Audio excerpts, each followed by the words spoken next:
policy, if any of you want to comment on that. But I want to start with you, Claire, so if you can pass the microphone.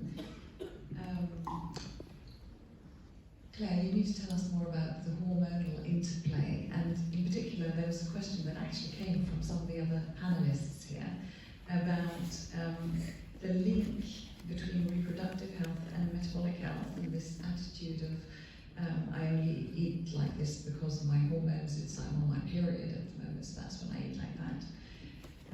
And then, really a fascinating question, does the uncontrolled eating drive the hormones, or is it the hormones that drive the uncontrolled eating? Well, if anyone knows the answer to that, you can let me know.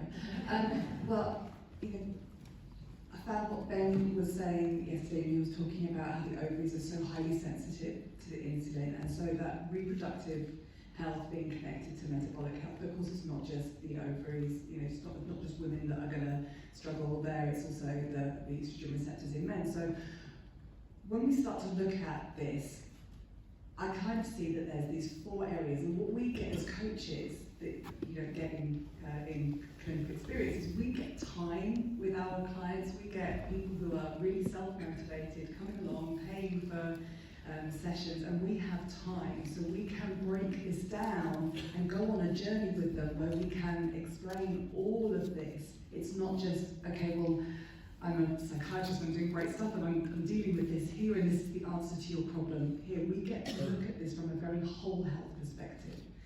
And so when we can look at the interplay between the blood sugars and the stress hormones, the interplay of the blood sugar hormones and the gut, the interplay of the blood sugars and the reproductive health, and how that all goes together, and educate people, they can then make those informed decisions. And actually then the 4th part of that is, when we have time to do emotional coaching with them, to teach them self-worth techniques, to teach them what sovereignty actually is, and what self-awareness looks like, and how they're actually responding to triggers.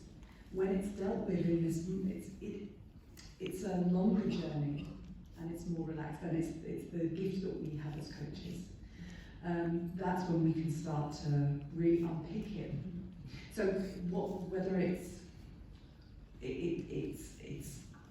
what comes first, who knows, because of the society that we're growing up in, but ultimately it's just about identification and understanding and educating people on, you could choose the cake, or you could choose the wheat-free pork scratchings. And if you choose the wheat-free pork scratchings, that's going to help with this. And I don't know about anybody else, but one of the things I love the most is when we've done just a little bit of education with someone, and they come in and they go, oh, I knew my blood sugars were off because I felt like this. And then I go, great, because it's not about us fixing this problem in you, it's actually about you recognising there's a problem and how you can help yourself.